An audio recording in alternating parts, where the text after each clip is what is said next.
My name is Susan Bassey. In 2010, my husband and I purchased a home in Los Gatos to send our two youngest children to high school at Los Gatos High.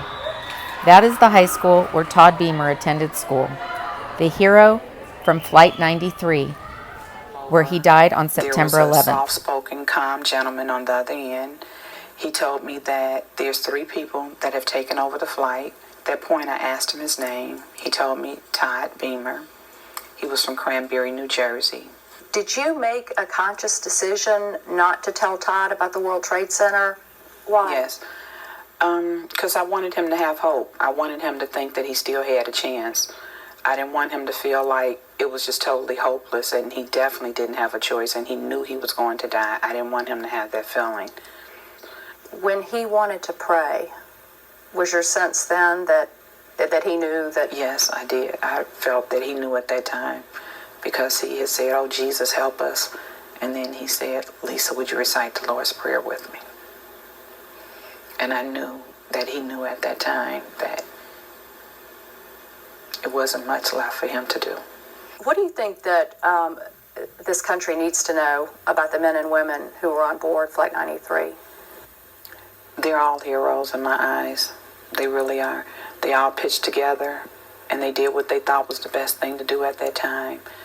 And I feel that Todd played a great role in that, because when he told the guys, "Are you ready?"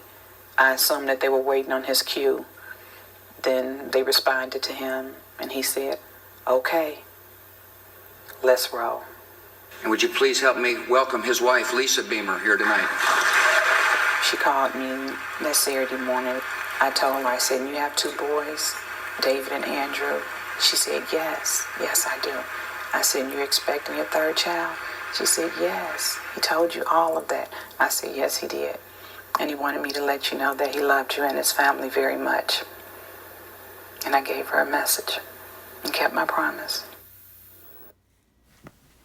On 9/11, more promises were kept than were broken. Todd Beamer was born in Flint, Michigan. His father was an IBM sales representative and his mother was a muralist. He was the middle of 3 children and their only son. He had 2 sisters, Melissa and Michelle. His strong family upbringing gave him all the tools he needed to be a hero that day. And as the rest of us could only watch helplessly and wait and wonder and worry, the heroes, the firefighters, the first responders, they charged into those buildings, and the rest of us looked for stories, for connections, and to find those who were missing. It was those first responders that we watched with every moment, even the canine units. They were our heroes. We lived through them.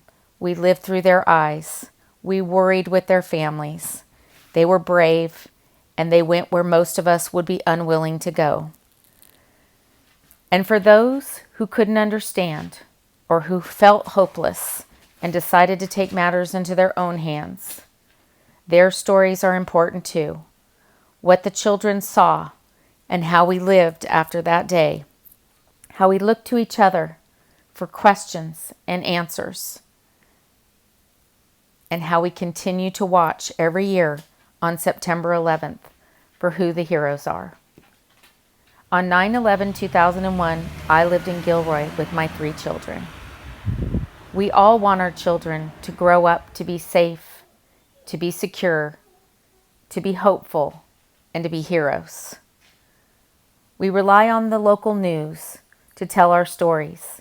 We rely on our sisters to keep our secrets, share our worries, and make sure everything will be okay.